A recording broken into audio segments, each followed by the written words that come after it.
السلام علیکم د سمین میډیا یوټیوب چینل ډېرو قدرمنو لیدونکو جوړ په خیر په دې هیله چې ښه به یاست ژوند چارې به په خیر تېرېږي جمعې شپه د کندهار ښار کې نو نن د خیره سره یو ښایسته پروګرام دی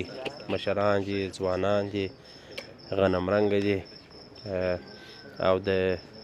قدرمن استاذ محمد معصوم هوتک په ویاړ باندې یو کوچنی پروګرام چمتو شوی دی هغه ته مېلمستیا برابره شوې ده د غنمرنګو ځوانانو له لورې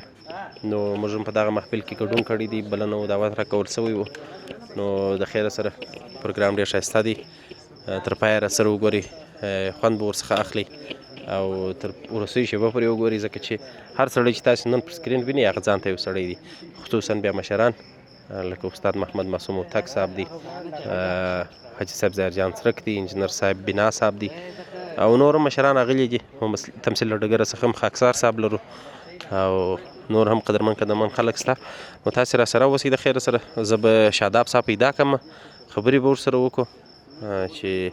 دی څه وایي بیا به وروسته د نورو سره هم خبرې کوو پروګرام هم تاسو ته ښکاره کوو شاداب صاحب دا نږدې ولاړ دی خدای دې راوله شاداب صاحب دغه مایک ته ونیسه ستړي مه سه شاداب صاحب ښه یې جوړې صحتونه دې ښه دي ژوند په خیر دی تا ته او ستا درنو لیدونکو ته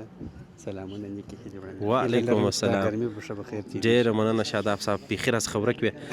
انس صاحب زموږ یو ملګری دی محمد انس په سویډن کې اوسېږي هر وخت پوښتنه کوي شاداب صاحب چیرې دی نن یې ته باور وکړه نن یې لا میسج کړی و چې شاداب صاحب ورک دی ما ویل بس انس صاحب ستا د بخت څخه نن ورځو شاداب صاحب وینو نو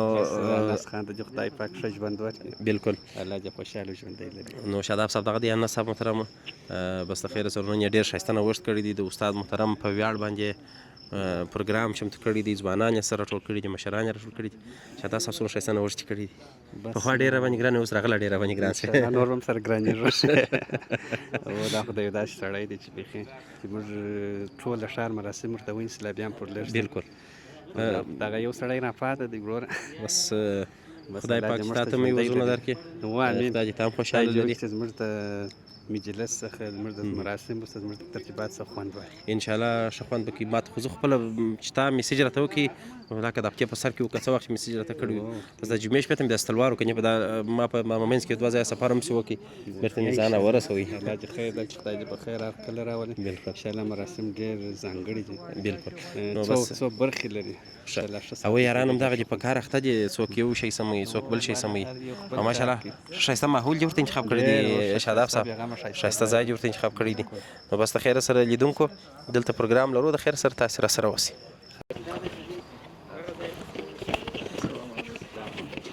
نو دا دی قدرمن لیدونکو استاد محترم انجینر صاحب بنا صاحب حاجي صاحب ظاهرجان څرک بس راورسېدل په خیر دې راسي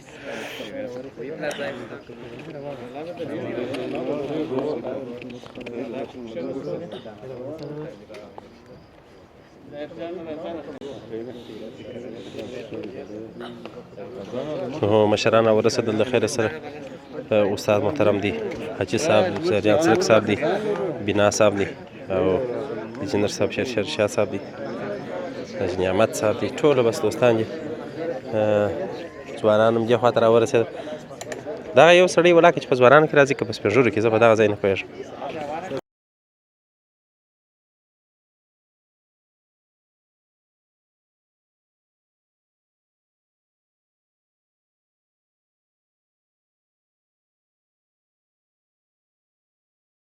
نو قدرمنو لیدونکو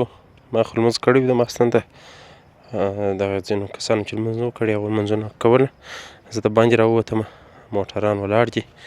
میلمانه زیات راغلي دي د خیره سره وضو به بیا د خیر سره د استادانو محترمینو سره به خبرې کوو خاطرې به ځینې پښتو ترڅنګ به تاسې ته نشروو نو بس راسره واوسئ ښایسته پروګرام دی زه خپل واقعیت په خپل خوښۍ سره دغو پروګرامو ته ډېر لیواله یم چې د فرهنګي او ادبي کسانو سره کښېنم خصوصا د مشرانو سره یو څه ځینې زده کړو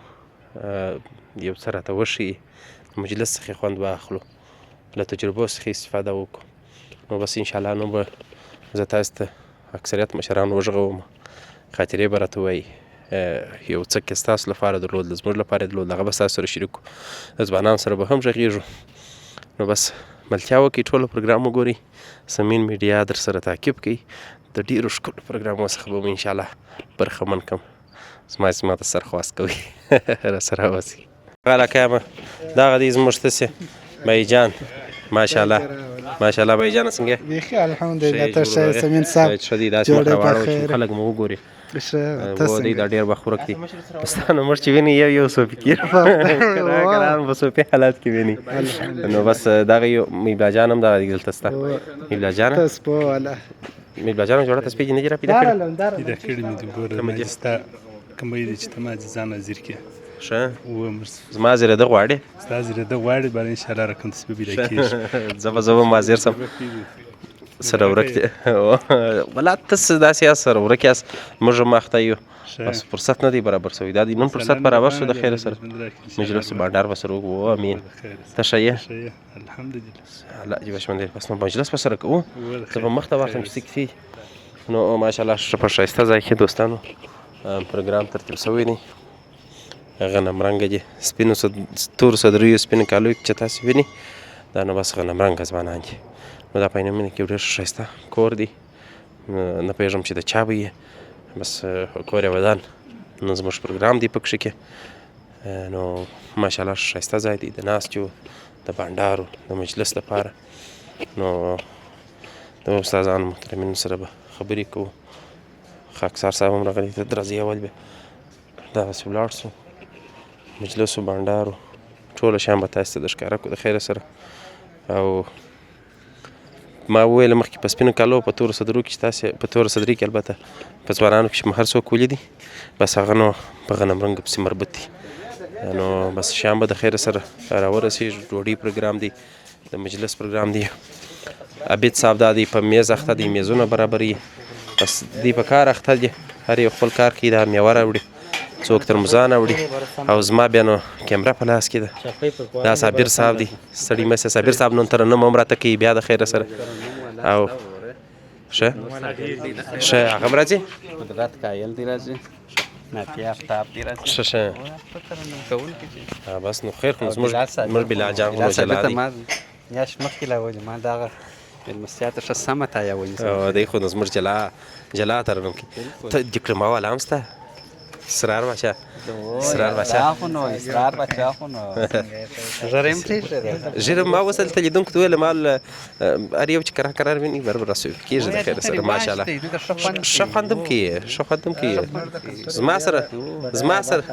سره ډېره ښه ایسي ما لونګۍ و پاج مې لا موټر پراته چې هغه راته راوړلی به دي عمر دې ملا شوی ورته پرېږدي دا باره زموږ د کلتور برخه ګرځي موږ یې پرېږده ښه طبیعت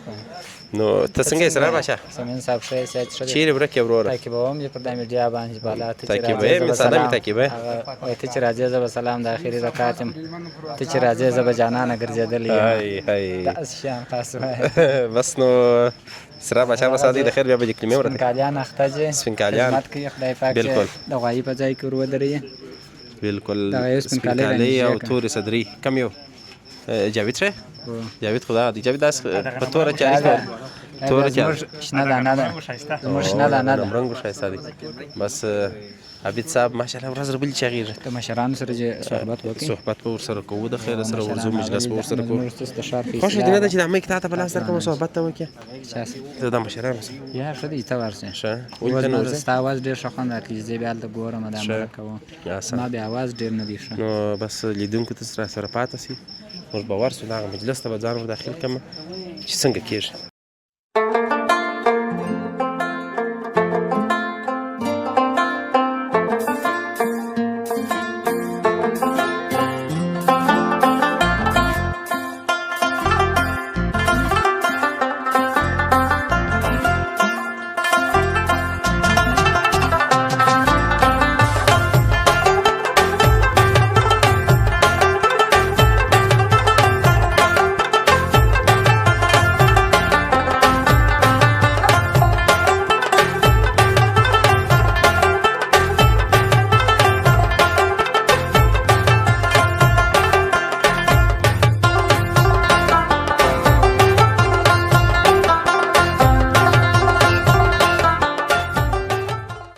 دوستانو نوري صاحب هم را رسېدلی دي، نور ملګري هم راغلي دي، سایل صاحب و کایل صاحب و آفتاب صاحب و یو کوچنی مجلس بل هم دي. نوري صاحب څنګه؟ بیخي شکر دی الحمدلله. سمین صاحب تاسو ښایست؟ والا زه خو ډېر ښه یم. څه احساس کوې؟ په دې چې لیدونکي به هم ښه وي انشاءالله هغه به ډېر هم خوښي جوړ احساس کوو او ښه وختونه دي، خوشحاله وختونه دي. بس خدای د ځوانانو غم نه وي، د مشرانو غم دې هم الله پاک نه راکړي. او امین. بس نو په دې سره مجلسونه ښایسته دي. بلکل. نو مقصد خوشحاله ډېر یې؟ ښه پوره. تر ما به نه یې خوشحاله، زه په دې خوشحاله یم. ګوره یو خو دا چې زه خپله په دا مجلس کې ګډون کوم، تر څنګ یې بیا دا مجلس بیرته در داسې خلکو پر رسوم چې هغه په دې مجلس کې ګډون نشي کولی، نو زه ځکه په ډېر خوشحاله یم. او ښه پوره. بلکل. نو لیدونکو نوري صاحب دا بغلته مې اقبال صاحب ناست دی، زیارمل صاحب ناست دی، آغا صاحب ناست دی، هغسې پسې نور ملګري هوتک صاحب دی. نو بس ډېری کسان دي شاوخوا. زه هم دلته ناست یم، هاخوا ته غنمرنګه ووتلي دي، په کارو اخته دي، د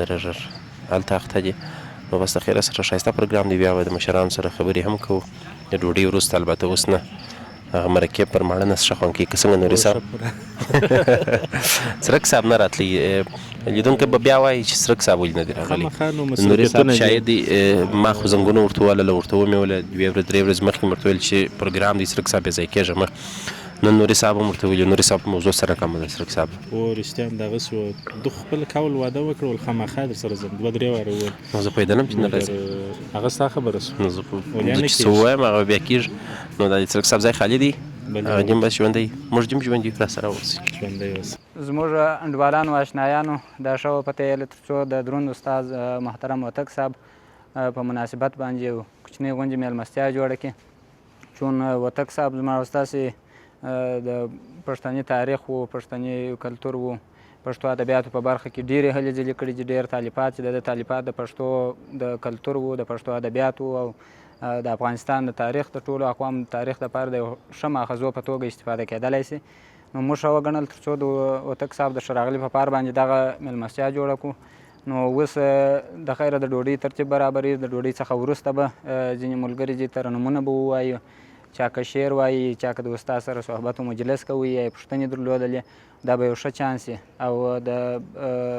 جناب هوتک صاحب د اوږد عمر خواست موږ کوو، خدای پاک چې هر وخت راولي. موږ یې قدردانۍ کوو سره د ټولو مشرانو. ښه خبره به دا وي چې خدای دې موږ ته وس راکړي چې نورو استادانو ته هر یوه ته جلا جلا دغسې پروګرام ونیسو د دوی د ښه راغلاست لپاره او د دوی د ستایلو لپاره. تاسو ټول زموږ سر و سترګې یاست، په خیر حاله سر کله راسي. سلامت اوسئ. نو قدرمنو لیدونکو مجلس شروع دی د خیره سره. ځوانان دلته په خدمت اخته دي، میوه برابروي، انګوران دي، خټکیان دي. زه یو نخونک کوم که یا شاداب صاحب؟ نه یا مرزا زهیر وده ښه خوند یې وکړي. داسې خوند کوي، د میوو موسم دی. نو لیدونکو دا دی امراض صاحب دی، ګل احمد بایی دی او جاوید جان دی. جاوید جانه ما ته وګوره، زه هم ستړی یم. او خالد جان، خالد جان ما ته روباړه نه یې کړې.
لیدونکو دا سړی زما څخه خوابدي دي او تاسو بیا راپخلا کوئ دا سره څخه خوابدي دي چې په میسجانو نه پخلا کېدي مرکې مو ورواستولې نه پخلا کېدي اخر مو د کابله څخه راوغوښتي اوس مې مایکروبستا کې راته ګوري نه ستړي مه سه ما ته که څه نه وایي لیدونکو ته یو څه ووایه وروره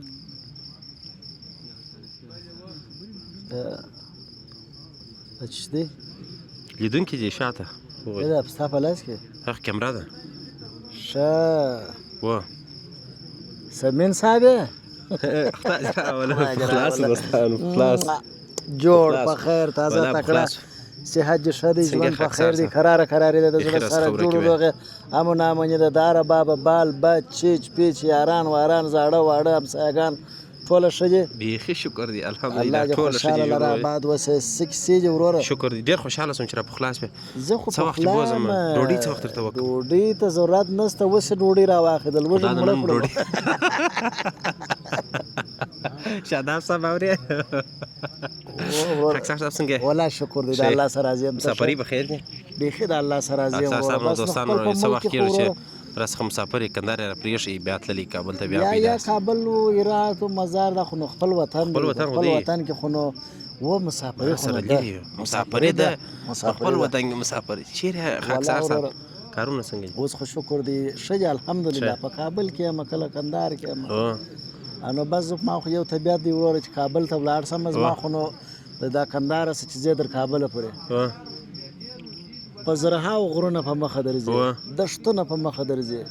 نو دغونې غرونه دغونې دښتونه چې ووینې بیرته کور ته راسې بیا میله و بیا تګ و نن جمعه ده نن ښه. جمعې شپه ده دا شیان به په ما کې نشته نو خو هلته مې دغونې میله کړې دغه دی بالا چې راز پر کور غټه یې میله ده نو ته خو چې د لیم مې در کور نه راوته یا خاکسار صاحب وروره. ټریمنانو نه پیدا کېدي نه کې نن څه احساس کې بې خاکسار صاحب؟ فایدې نن څه احساس کې هېڅ شی احساس نه کوم چې کور وای ډېر به ښه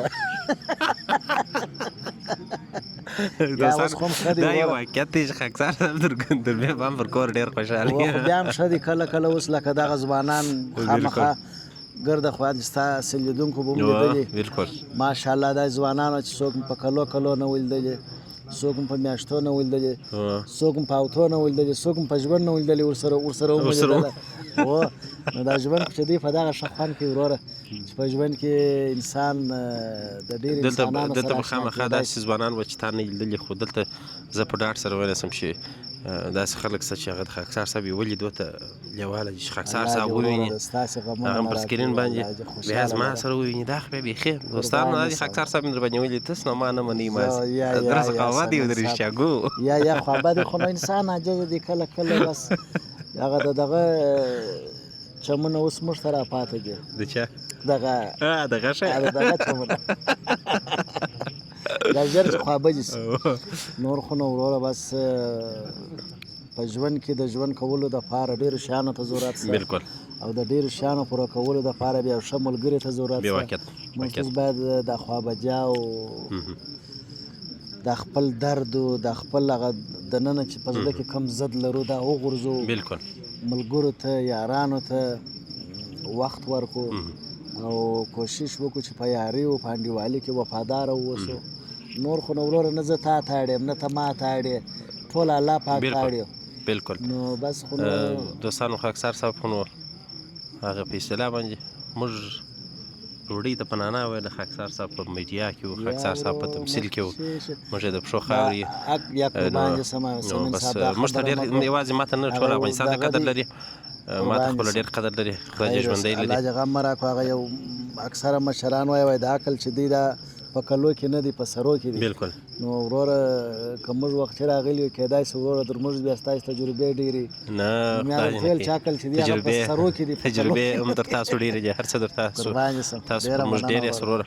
الله دې خوشحاله لره بس دغه ځوانان لکه ځان ته چې ګورې نور ځوانان چې راغلي دلته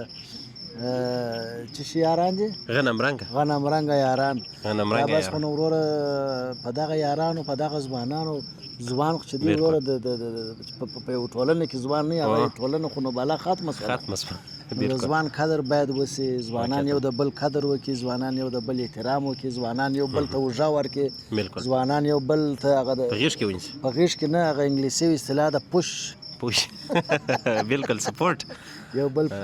واه نو خاکسار صاحب پروګرام اوس به ډوډۍ راوړي ته ډېر لږ وږی او زه درته لا ډېر وږی یم بدبختي بیا دا ده چې زما بیا د کیمرې چارې پلا به د کیمره کې ډوډۍ ګرد راولم ستا اشتها ماچېږي په خاطر د دې یو ګوله دلته کړې بیا هلته بیا د بله ساکات ستا ته مجمع راغله وروره بس ته به باره موړې لکه نن چې زه د هغې سولم ډېره مننه خاکسار صاحب ستا څخه هم ډېره زیاته مننه سمین صاحب الله دې همیشه خوشحاله او کامیابه لره او دا ستا لیدونکي چې جي دا بس دی جم الله جل جلاله خوشحاله لري امين سره دا یاران یو جان مننه خوشحاله اوسه نو لیدونکو د خیره سره ډوډۍ مناسبات را شروع شوله د خیره سره اسرار پاچا او خالد خان چې دي سترخانونه واري د خیره سره نو زه به ولاړ سم مجموع خواته هلته به ترتیب و شان تاسې د ښکاره کړم بیا به بیرته دلته راسو سترخان فکر کوم چې سترخان کیسه ده که مجموع کیسه ده نه پوهېږم خو اوس به وګورو د خیره سره انشاءالله لیدونکو غنمرنګان دغه دي په سپینو کالو په تورو صدرۍ کې په خدمتو اخته دي زه د دغه سړي سره روغبړ کوم السلام علیکم حنیفي صاحب جوړ په خیر ستړی مه شې ښه یې جوړ یې په خیر یې صحت ښه دی کابل و هغه دغه و هغه کیسې و په خیر سولې ښه یې صحت ښه دی حنیفي صاحب دغه دی دوستانو الله دې ژوندی لره څونه چولی ورته ایښې ده ماشاءالله ماشاءالله سټوپ دی دا سټوپ بیرته چولې ته وایي چوله خو بله ده ښه زه سیري نو دوستانو ځوانان په خدمت اخته دي خدای یې غم نه راکړي دا د میب جان پیپسیانې پورته کړلې نو بس د خیره سره به ګورو راګورو به د خیره دوی دلته مجموعې وشان سره آماده کوي دا سنابلا دي نیم یاغي دي دوستانو دا حکیم دی دی نه منې حکیم نه دی چیش دی اتل دی اتل دی موږ روزګان ته چې تللي وو هغه د دوی خواته تللي وو په ګرد روزګان کې یوه دانه لاره ډېره خرابه وه مړه یې کړلو بس بله پلاسا سره ځم نو امرا صاحب دی دلته اشپز صاحب اخته دی په اشپزیانو په دیګو باندې بیا به د خیره سره وبیا ګورو چې څنګه کېږي نو بس را سره مل واوسي یاران دلته په کار اخته دي د خیره سره نو لیدونکو کارونه سره روان دي د خیره سره مدګي سره نیول کېږي سترخانونه هوارېږي دلته یو څه ملګري ناست چې دلته بانډار شروع دي هاخوا ته بانډار شروع دي د خیره سره نو بس د خیره سره وربسو وبه ګورو چې ډوډۍ در کومه ځایه شاداب صاحب یې دا دی رهنمایي کوي او توضیح کوي هله کیمره بلې خواته و دوستان نو شانداج سره آماده دي د خیره سره اوس هم آماده کېږي پودین او بل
قدرمنو لیدونکو ډوډۍ اماده شوله د خیره سره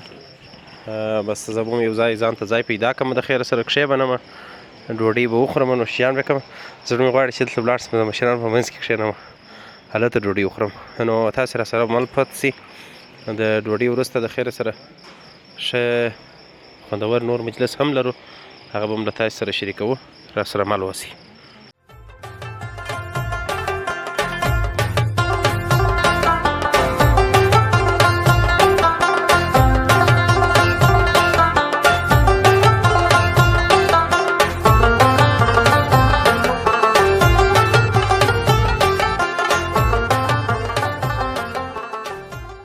نو لیدونکو ډوډۍ نوش جان شوله د خیره سره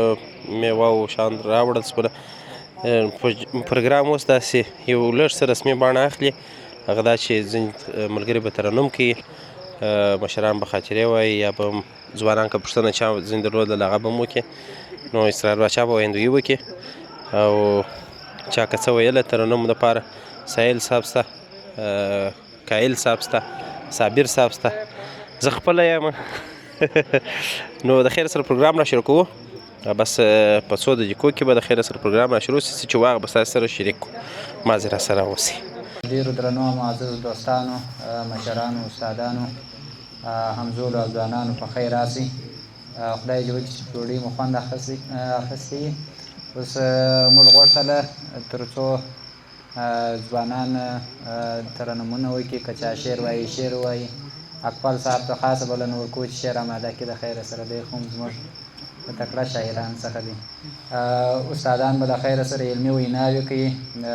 لکه مخکې چې ما وویل دا پروګرام د جناب وردګ صاحب په مناسبت موږ جوړ کړی و خدای دې وکړي چې دې په ډېر څه راسره ومني د پروګرام په پیل کې به بلال احمد صابر ته زه بلنه ورکړم چې د قرآن کریم په څو مبارکو آیتونو سره د رنګین مجلس را پیل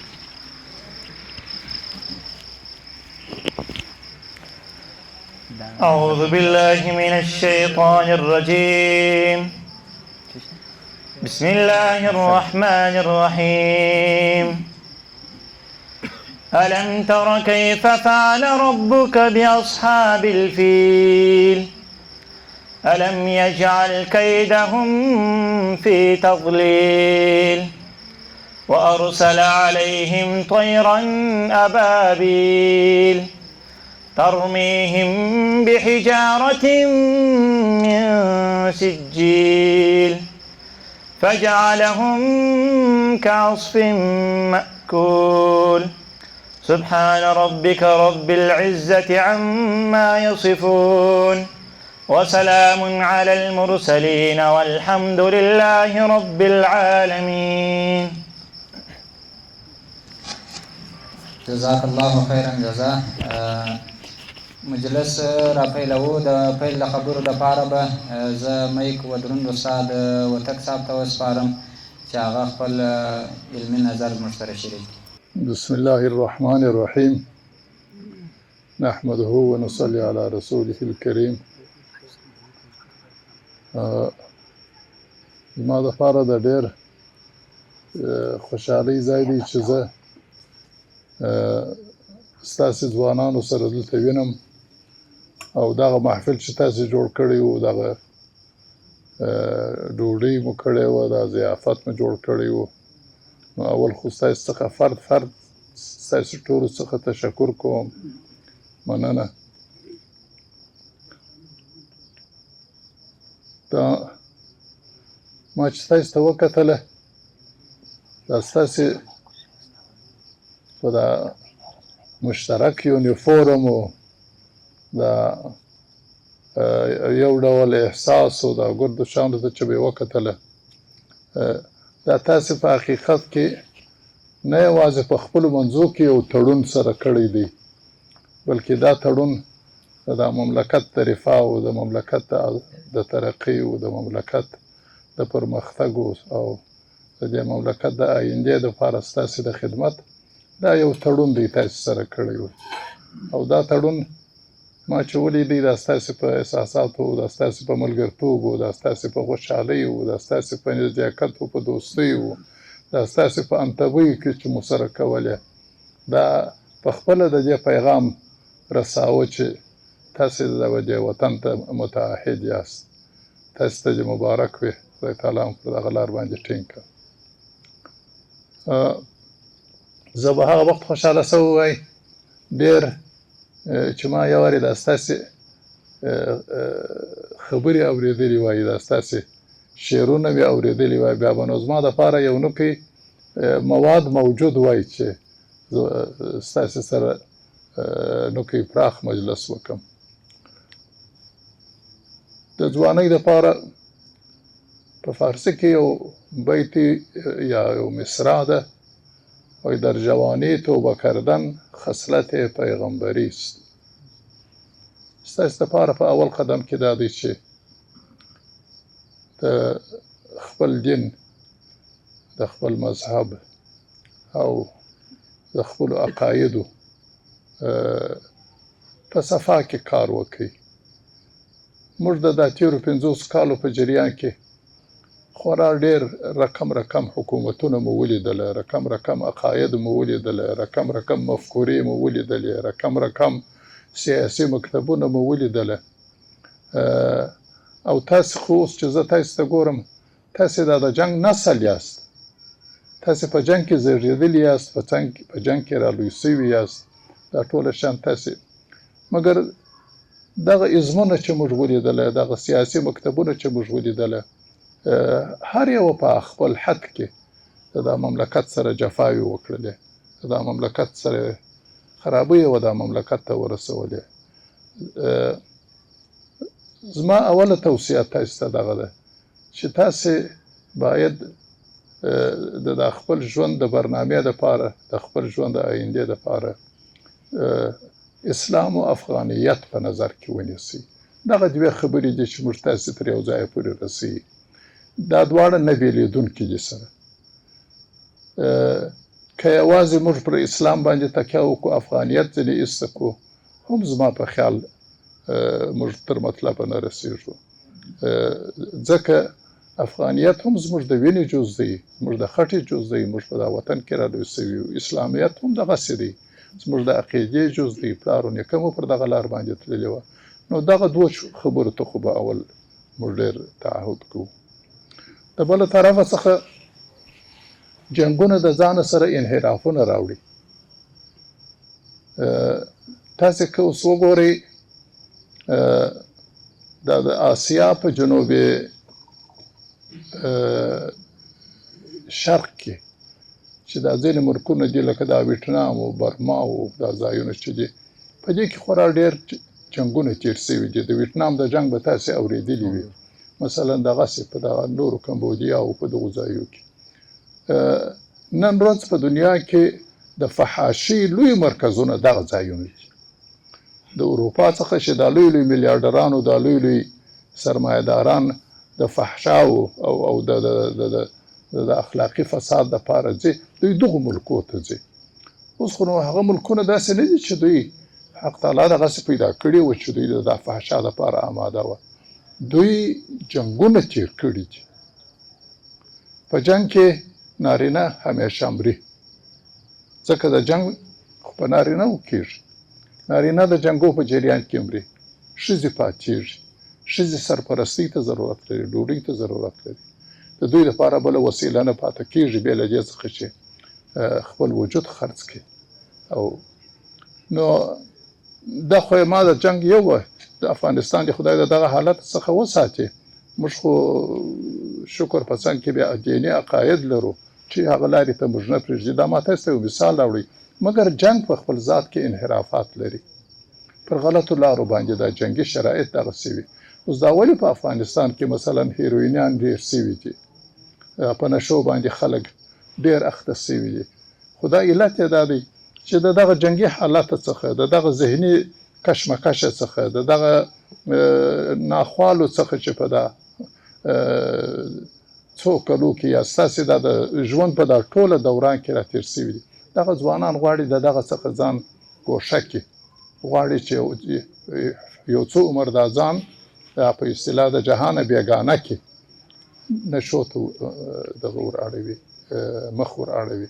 دا ګرد د جنګ نتیجه ده. دا ټوله د دغه او موږ په دې جنګ کې 40 کاله تېر کړل 50 کاله مو تېر کړي دي تاسو په دغه کې رالوی سوي یاست حتی ځینې خو به لا داسې وي چې هغه پلرونه به مو لا په دغه جنګ کې راځوانان سوي وه نو د دغو فسادو د دغو اخلاقي مصیبتو پر ضد باندې دا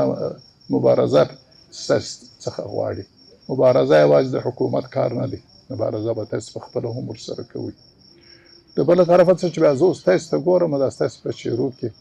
تاسو د خپل ادب سره علاقه لرئ تاسو د شعر سره علاقه لرئ تاسو د خپلو اخلاف او د خپلو مشرانو سره علاقه لرئ دا بیخي لوی زیری دی چې ځکه کاناډا ته ولاړ سم لوی پیغام به ما دغه ستاسو د مجلس وړی وي او دغه د امیدوارۍ او هغه هیله چې موږ لرو آیندې ته هغه د ستاسو په څېرو کې دا دې ښکاره کېږي حق تعالی دې تاسو ته توفیق درکړي چې پر ښو لار باندې ولاړ سئ پر موږ تېره سوې ده ښه مو تر دغه ځای را رسولې ده کوم بده را رسولې ده پر موږ تېره سوله ما یو وخت یو شعر چې هغه وخت نو زه ځوان وم یو شعر که مې خدای دې وکړي چې را په یاد مې سي په هغه کې ما ویلي و چې د ځوانۍ نشه خو نو تاسو ته هغه نشه په حالت کې اوس دستي یاست پکښې ولاړ یاست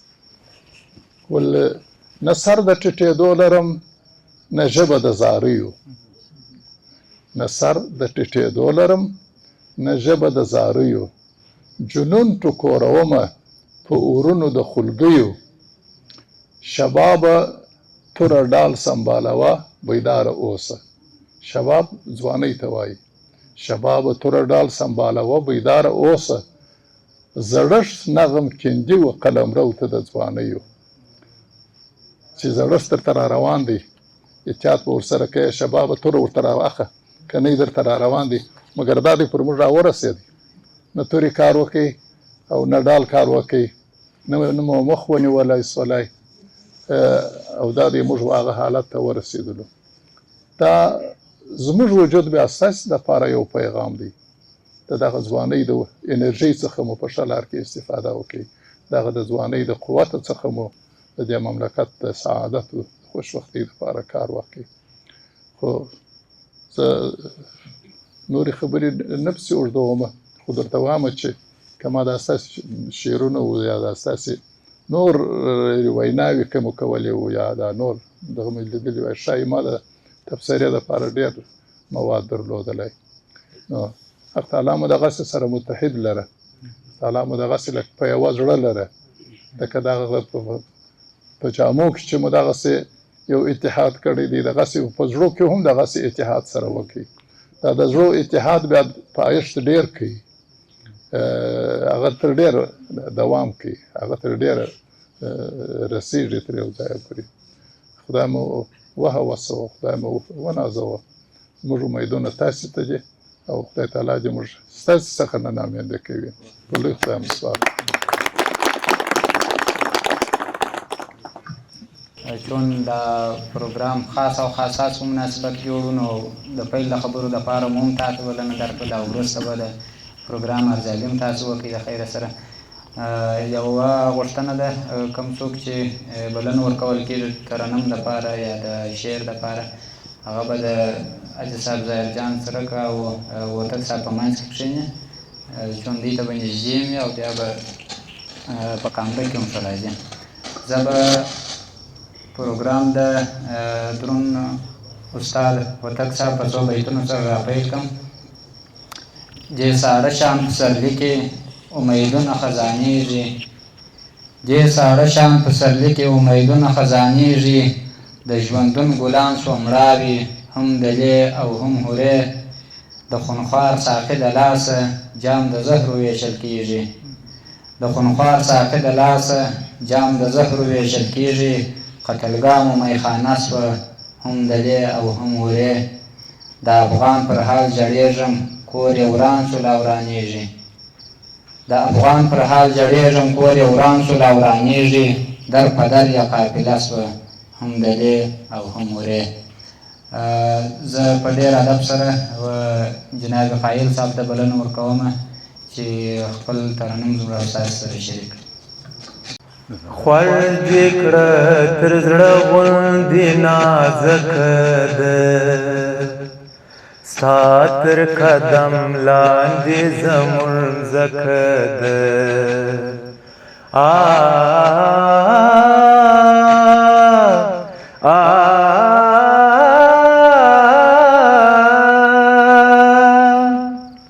خوړ دې کړه تر زړه غوندې نازکه ده، ستا تر قدم لاندې زموږ مځکه ده. خوړ دې کړه تر زړه غوندې نازکه ده، ستا تر قدم لاندې زموږ مځکه ده.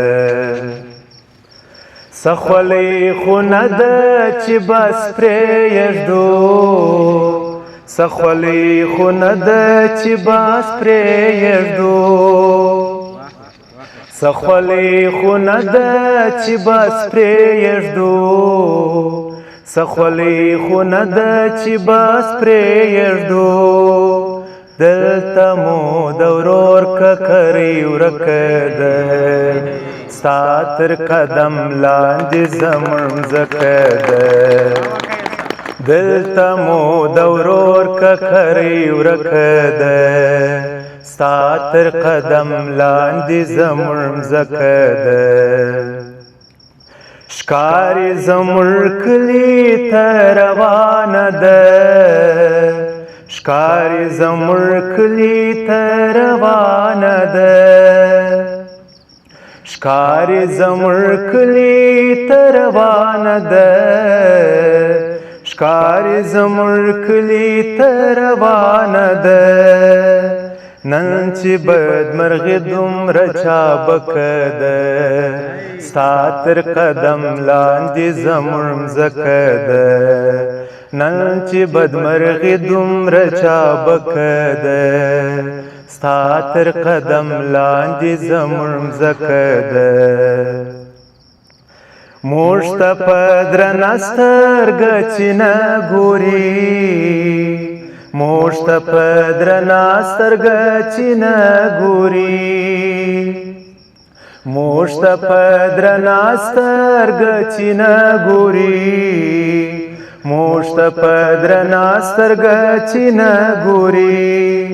دا ډله پخپله په دې سپکه ده، ستا تر قدم لاندې زموږ مځکه ده.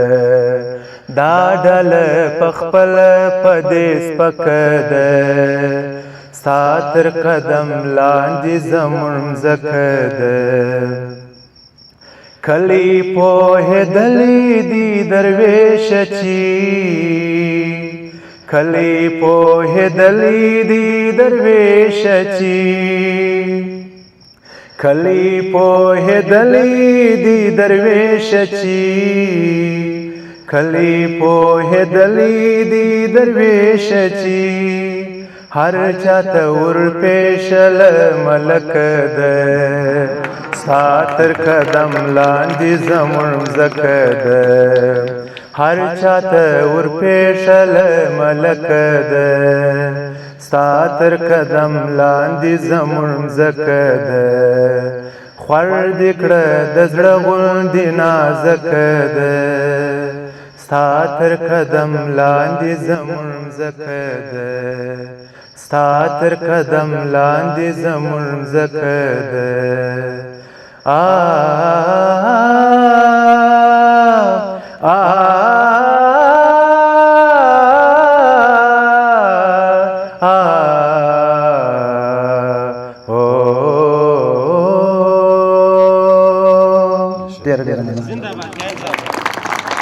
واقعا خوند مو په وکړي. او د درویش صاحب دا وروستی بیت د زموږ پر فیوډالیستي اجتماع باندې بیخي جوړ ښه خوند یې وکړي. نو څون د په وږي څپو تږي کنارې وهم، څون د په وږو څپو تږي کنارې وهم، زه لکه خپله چې و خپل مرګ ته نارې وهم. د ویښتابه ډول مې په غاړه دی خو قام مړ دی، ښې نغارې وهم خو چاته نغارې وهم. ستا د هغو شپو سعید نه یمه ناروغ دومره ناروغ یم چې تیمم په اشارې وهم. ډېره مننه قایل صاحب، بیا هم ښه خوند یې وکړئ. زه دا وار انجینر صاحب شیرشاه رشاد صاحب ته میک سپارم تر څو هغه پر دغسې مجالسو باندې یو رڼا واچوي چې دا په مخکې وختونو کې خصوصا په هوتکي دوران کې یا د دوراني دوران کې دغسې درباري مجلسونه یا د ادب مجلسونه څنګه کېدل، په دې اړه به موږ هم پوهاوی معلومات ترلاسه کړي او په عین حال کې به د رشاد صاحب د خوږ غږ هم موږ اورېدلی. درنو مشرانو او ګرانو ځوانانو، السلام علیکم ورحمت الله وبرکاتو. ټول ستړي مه شئ.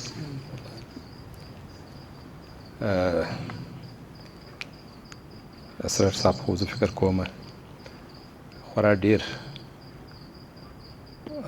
لرې بوتللو چې د هوتکو د دورې و د احمدشاهي عصر د دغسې مجالسو ذکر. البته خو نو موږ به هم په کتابو کې لوستي، تاسې به هم لوستي،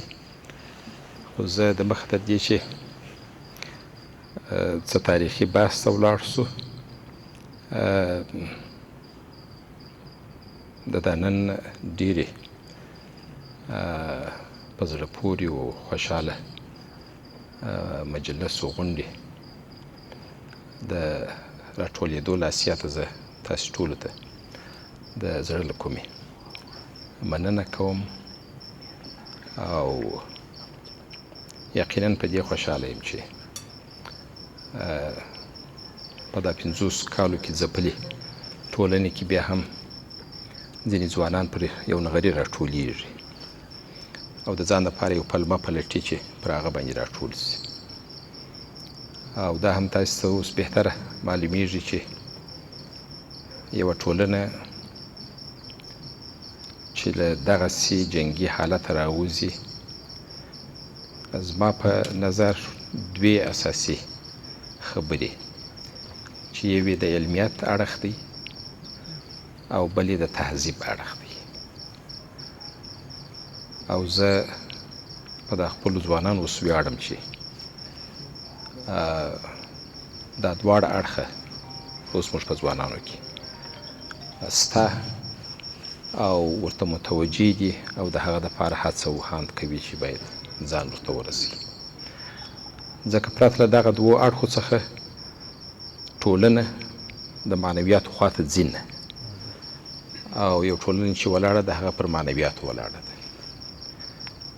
که موږ ځو دې ته چې په سر د هوتکو د دورې و یا د احمدشاهي عصر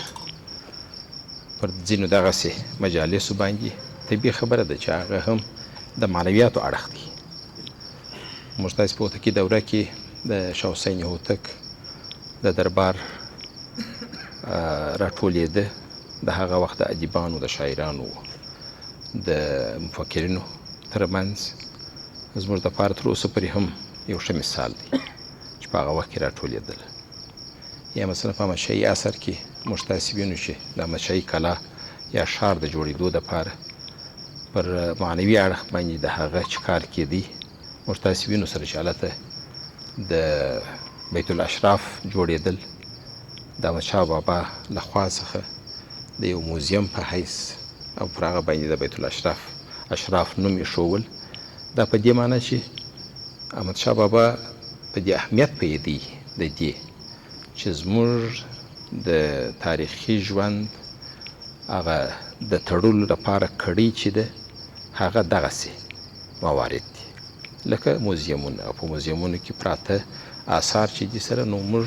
د تیرو نسلو سره تړي او د پیوستون دپاره یوازینۍ لاره ده.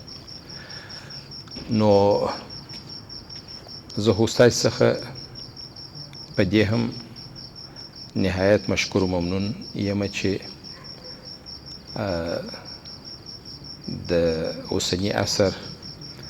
د یو ډېر زبده محقق زموږ تاسې د ادب، د ژبپوهنې، د متنپوهنې یو لوی هستي چې زموږ تاسې سره اوس شکر دی حیات ده او په ژوندون تاسې د هغه د درنښت لپاره نن راټول سوي یاستو دا غونډه مو ترتیب کړې ده او حتی ما چې واورېدله ستاسې دغه تلوسه د دې راټولېدو دپاره له ډېره وخته وه چې حاجي ظاهر جان څو پلا زه فکر کوم دا خبره کړې ده مګر دا شی بیا هوتک صاحب محترم په سفرو کې و نن نصیب د دې اوسو چې باید ستاسې سره کښېني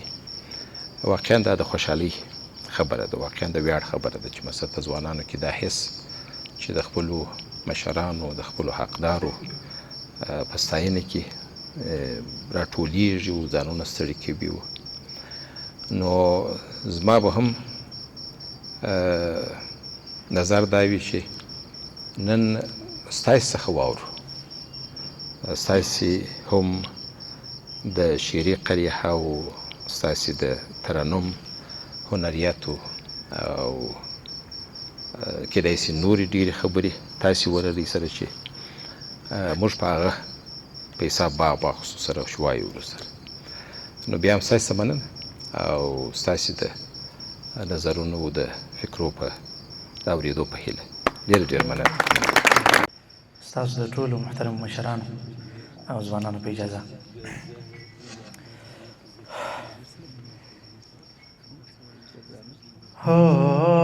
نه په عشق لیونیسو نه بېهوشه بې ادراکه نه غمی وطن خوندي سو د مغولو له تاړاکه هو نه په عشق لیونی سو نه بېهوشه بې ادراکه نه غمی وطن خوندي سو د مغولو له تاړاکه زما د آب و دانې کوره زما شیرینه کندهار یوه چیغه در ډالۍ ده د زخمي زړګي له چاکه زما د آب و دانې کوره زما شیرینه کندهار یوه چیغه در ډالۍ ده د زخمي زړګي له چاکه ما د ها ښکلې په مخ کې رمزه خدای د عشق لیدلي ځکه هر غمي ښایسته ورمین سمه بېباکه هو نه په عشق لیونی سو نه بېهوشه بې ادراکه نه غمی وطن خوندي سو د مغولو له تاړاکه بیا په وینو در ګډېږم د نشې په دود جانانه که بادا غوندې راووځم د وجود له غاره تاکه بیا په وینو در ګډېږم د نشې په دود جانانه که بادا غوندې راووځم د وجود له غاره تاکه ما مین ما زمین په دو وهالي د اسمان و کرشمو ته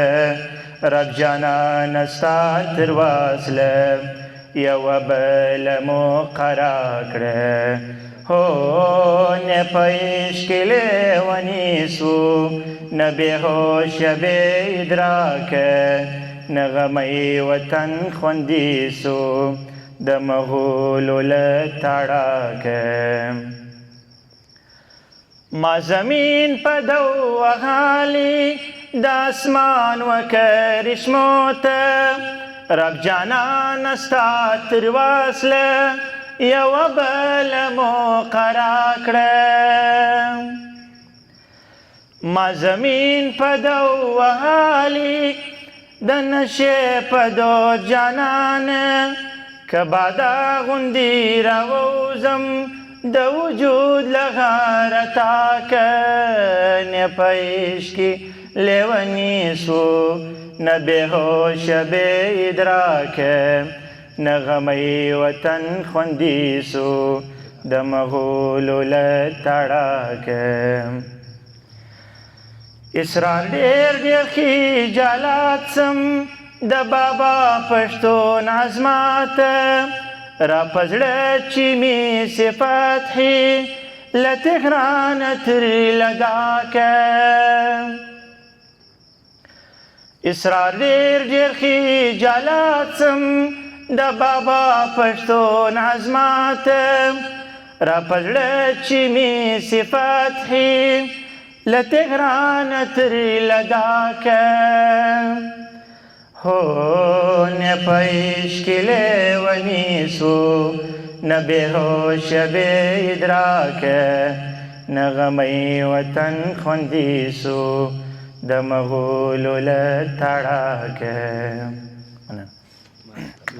او بابا کور دی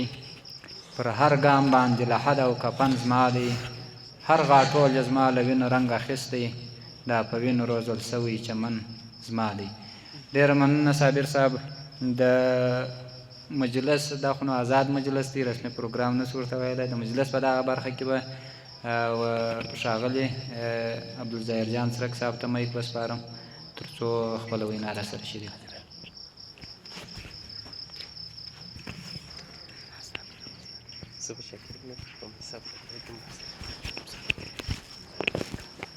السلام علیکم. ټول دوستان ته زه ډېره د زړه د کومې مننه کوم چې د جناب استاد وثق په ویاړ یې داسې یو مېلمستیا جوړه کړې ده. ډېر ښه خوند کوي. دا به زما په ژوند کې یو خوږه خاطره وي چې دا به پاتې وي. تاسې خدای نور ژوند او توفیق هم درکړي. سیمین صاحب راته وویل زموږ سره یو خاطره شریک کړه. نو داسې خاطره خو زما ذهن ته نه راځي، صرف دغومره به ووایم چې داسې یو څه تاریخي معلومات به تاسو ته درکړم. نن د اسد د میاشتې اوله ده. په دغه ورځ باندې 19 کال د مخه د ملت بابا له حضرت محمد ظاهر شاه وفات شوی دی. نو د ده د تقریبا 40 کاله بچي کړې ده. صرف زموږ په علاقه کې چې کوم خدمتونه کړي دي یو څه لنډ مثالونه به زه درته ووایم. دغه دوهم جنګ جهاني چې خلاص سو، ختم سو، نو خو جنګ ډېر تلفاتې درلودله، خو خوشبختانه افغانستان بې طرفه پاتې سو په دې جنګ کې.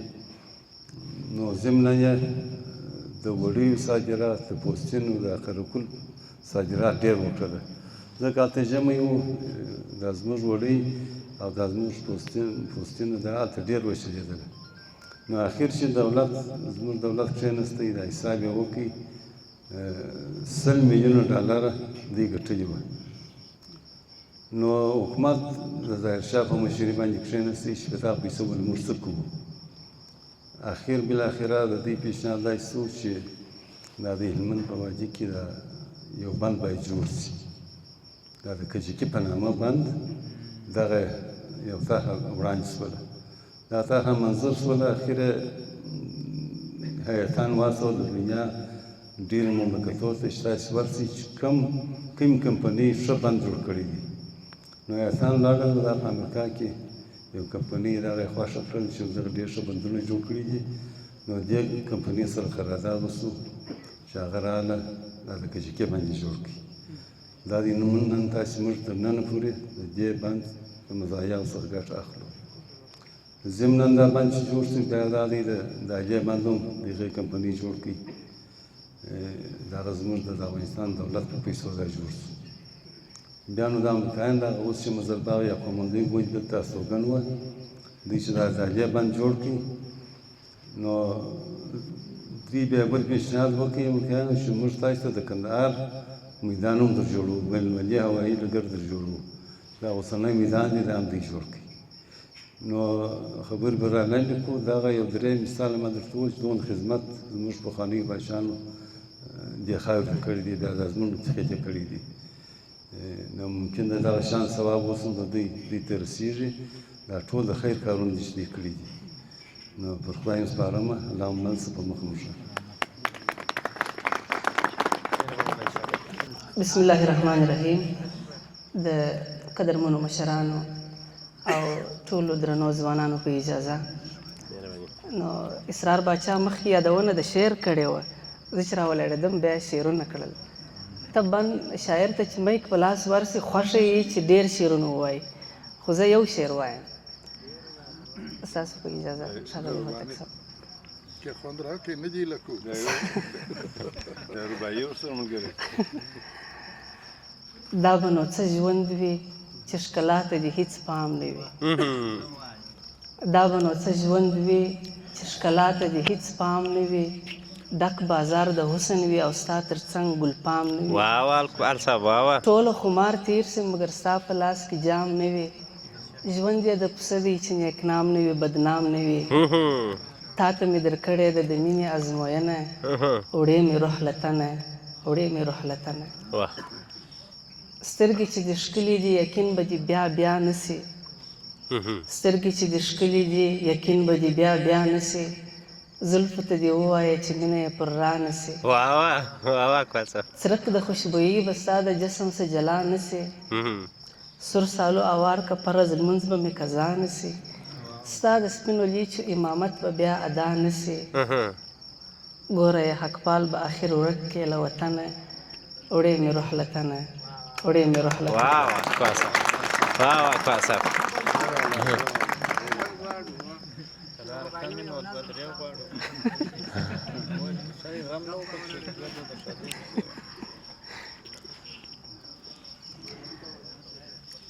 هر فرعون ته موسی سته هره شپه به سبا کېږي هر فرعون ته موسی سته هره شپه به سبا کېږي که خوښي وي او که غم وي د ژوند هر دوران تېرېږي موږ د مینې لارویان یو پر سکروټو مو مزل دی موږ د مینې لارویان یو پر سکروټو مو مزل دی خلک وایي دغه لاره تر جانان پورې رسېږي که د زړه په سترګو ښکل سي د باور سپېڅلې لاره که د زړه په سترګو ښکل سي د باور سپېڅلې لاره د سر سترګې کړندې سي د زړه سترګې نه ړندېږي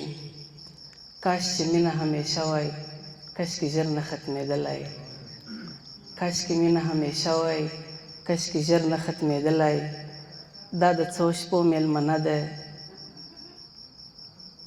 همیشه نه پاتې کېږي کاش چې مینه همیشه وای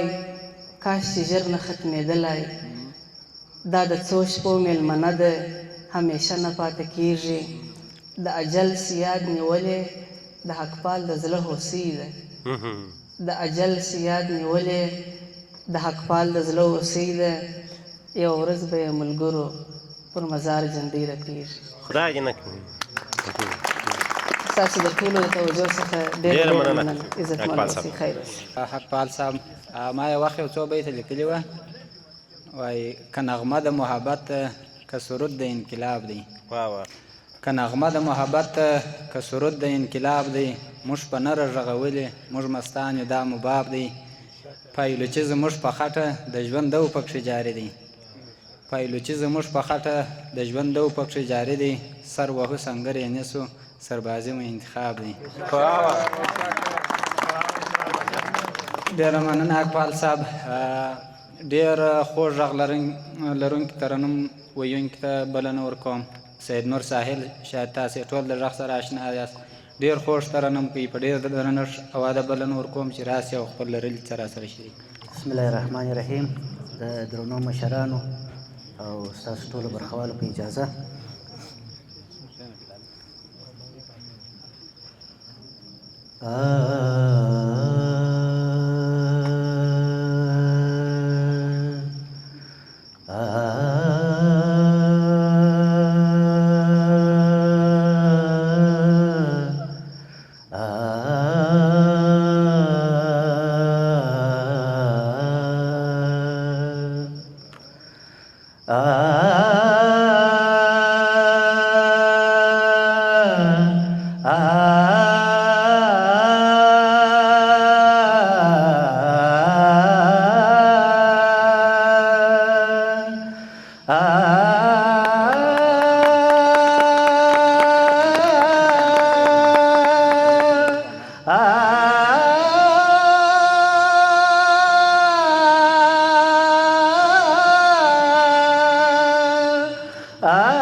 همدم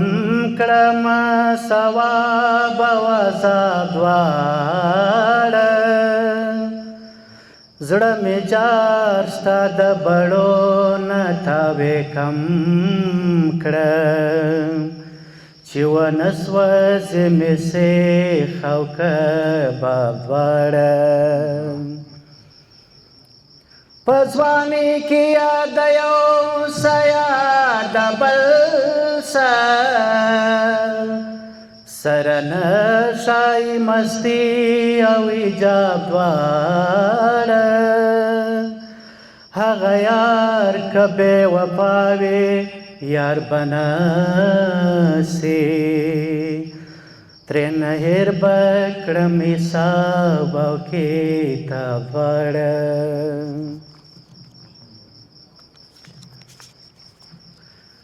واخلم تاو که دنیا واخلم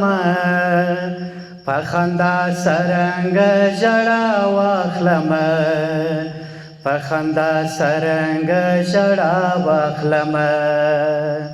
واخلم تاو که دنیا واخلم په خندا سرنګ ژړا واخلم په خندا سرنګ ژړا واخلم لږې دې لرې کړه د مخ له زلفې لږې دې لرې کړه د مخ له زلفې لږه سودا چې په رڼا واخلم په خندا سرنګ ژړا واخلم په خندا سرنګ ژړا واخلم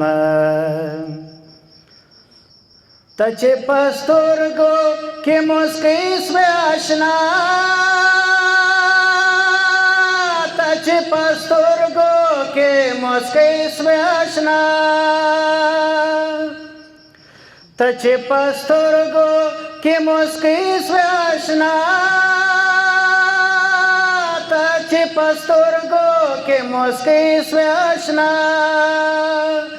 زه دې د دې مینې بلا واخلم په خندا سرنګ ژړا واخلم په خندا سرنګ ژړا واخلم زه دې د دې مینې بلا واخلم په خندا سرنګ ژړا واخلم په خندا سرنګ ژړا واخلم تا ته چې ګورم په دوه زړونو کې سم تا ته چې ګورم په دوه زړونو کې سم یو قدم مخکې بل پر شا واخلم په خندا سرنګ ژړا واخلم په خندا سرنګ ژړا واخلم مرګ او بیلتون دواړه جوړه راغلي مرګ او بیلتون دواړه جوړه راغلي مرګ او بیلتون دواړه جوړه راغلي مرګ او بیلتون دواړه جوړه راغلي خاطر دا واخلم کدا واخلم په خندا سرنګ ژړا واخلم په خندا سرنګ ژړا واخلم واخلم تاو که دنیا واخلم په خندا سرنګ ژړا واخلم په خندا سرنګ ژړا واخلم ډیره مننه متاسفانه د MP3 لکه چې 4 کلاس کې بالا خو زموږ څه ژوند ان شاء الله در ماته ست ښه در معلومیږي دغه شیان پکې کې جودا خپل هم یو قسم خوند دی نو پروګرام روانو زه دروغو چې بل ویناوال ته بلنه ورکوم افتاب صاحب آمادګي نیسي اوس انجینر صاحب عبدالباقي بنا ته بلنه ورکوم تر څو خپل عالمانه وینا را سره شریک کړي بسم الله الرحمن الرحیم نحمده ونصلي علی رسول الکریم د محترم مشرانو زموږ د استاد محترم انجینر صاحب، څرک صاحب او ټولو دوستانو په اجازه د هر څه د مخه ستاسو څخه ډېره مننه کوو چې د استاد په یاد او د استاد په افتخار مو دغه مجلس نیولی دی. دا خپله ستاسو پر لیاقت و استعدادو او د علم سره د دوستۍ یو ښه په اصطلاح نښانه ده. ستاسو په چیرو کې لکه استاد چې وویله استعداد سته، انشاءالله مینه سته، محبت سته، دوستي سته. یو شی چې اوس په موږ کې ډېر کم دی هغه د کتاب د مطالعې کمښت دی. در مخه ما استاد چې راتللو پر لارې دوی ویل چې په دا فیسبوک کې موږ ګورو ځینې املایي او انشایي ډېرې سخوې ډېرې غلطیاوې دي چې یو خاص علت یې هم د کتاب یا د مطالعې نه کول دي. په مطالعه کې چاته هغه څه په مخ ورځي چې دی هغه نقطه یا هغه حرف چې دی په سواد فکر کوي، هغه په سین چې دی په سین فکر کوي، په سواد چې دی په سی فکر کوي. نو مطالعه هغه څه ده چې زموږ تاسې د املا او د انشا کمبودي راپوره کوي. پخوا چې دغه تلیفونانو دا څه نه وه، نو دوی ته ما ویل هغه چې هېڅ کار به یې نه کوه، یو ناول خو بیا وایه اقلا. په هغه کې هم لیکنه وه، هم داستان او هم هغه څه وه چې باید دغه سي. اوس ما ته سرای صاحب ویله چې داسې یو ګروپ موږ راایستلی دی چې داسې علمي دغه دی، په هغه کې بیا موږ 40 کسه یو، هغه کې بیا یو موضوع مطرح کوو، پر هغه موضوع باندې بیا بحث کوو. نو هدف مې دا دی چې مجلسونه کوئ، بنډارونه کوئ، ورکې کوئ، هر ساتیری چې په ضمن کې علمي موضوع هم باید ستاسې سره مطرح شي. په هفته کې په میاشت کې په دې باره کې هم یو مجلس جوړوي پر کومه موضوع باندې، اقلا د دغه کندهار تاریخ، د افغانستان تاریخ، خپل مشاهر لیرې و پخواني و اوسني ټول باید تاسو ته معلوم وي. رالو استاد ته، استاد زما د نم سیمبر تر 12مه پورې استاد و. نو اوس دی دلې دی که زه ډېر څه هر څونه ووایم در هغه ډېر دی. یو دغه یې دا و چې موږ ته داسې درس راکړی دی چې تر اوسه هم زما هغه فزیک و هغه څه چې وه هغه زما په مغز کې دي. په بل حساب کې دی ډېر ظریف سړی و او په ضمن کې په سیم کې زموږ سره رفیق هم و، بیا ښه نظم هم درلودی. نو یو شی چې دوی موږ ته بیا ویله چې کوم وخت چې مو پر لار یو کاغذ پیدا کړئ، اول یې وایاست. کومو دا پخوا ویلی و دا به تکرار سي درته، او که مو نه ویلی ستاسې پر دغه باندې به یو څه اضافه سي. نو دا د ده دغه مقوله یا د دغه ویل موږ د هغه وخت څخه خپل سر مشق ګرځولی دی. نو د دې معنا دا ده چې مطالعه باید وکړئ. نو ښه خبره دا ده چې په راتلونکي کې مطالعه وکړو. کتاب څخه په هر صورت، په هر کتاب، هر شوق چې په هر دغه کې لرئ کتاب باید ووایاست. الحمدلله ستاسې په ټولو چیرو کې پوره استعدادونه سته، ښه مغز لري. دغه مجلس جوړول خپله دا معنا لري چې تاسې د علم سره علاقه لرئ، تاسې د هنر سره علاقه لرئ، تاسې د ادب سره علاقه لرئ، د قلم سره علاقه لرئ. نو ښه خبره به دا وي چې دغه ستاسې استعداد خدای نکرده هدر لاړ نه سي. نو د کتاب په دغه کې هم یو ورځ ورباسئ، یو کتاب، یو مضمون، یو عنوان خپل دغه وګرځوئ او په هغه باره کې مقالې جوړې کړئ او پر هغه باندې بیان وکړئ. دغه به ستاسې آینده نسل ته هم پاتې. دا کتاب نه ویل به دغه فرهنګ به ایسته سي، بیرته به کتاب ویل زموږ ستاسې په فرهنګ کې شامل سي. ډېره مننه ستاسو د مهماندارۍ ستاسو د ټولو مشرانو کشرانو همزورو په اجازه د اسرار باچا یو شی په مخه رالی، خدای دې چې سمې ووایم.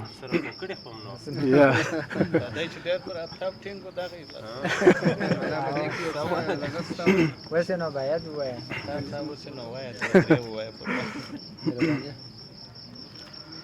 ما د تمی لاس پیش کړي میړنی غنی الله ته سر می ټیټ نه صوبې دین ته او لدین منکر منکر ملاته ما د تمی لاس پیش کړی میړنی غنی الله ته چې مغیزی ته در بوله هسی هسی راته وایه چې مغیزی ته در بوله هسی هسی راته وایه داستا هسی هسی جار سم هسی خوند را کوي ماته ما د تمی لاس پیش کړی میړنی غنی الله ته سر می ټیټ نه صوبې دین ته او له دینه منکر ملاته د وطن په مست مینه زه هم داسې افراطي یم د وطن په مست مینه زه هم داسې افراطي یم چې هم سجدم هم تنجدم د وطن هرې غزا ته ما د تمی لاس پیش کړی میړنی غنی الله ته سر می ټیټ نه صوبې دین ته او له دینه منکر ملاته زما سر زوره زما باتوره زما یاغي باغي او مسړه زما سر زوره زما باتوره زما یاغي باغي او مست زړه څون د ښکلو ته دې ورکړم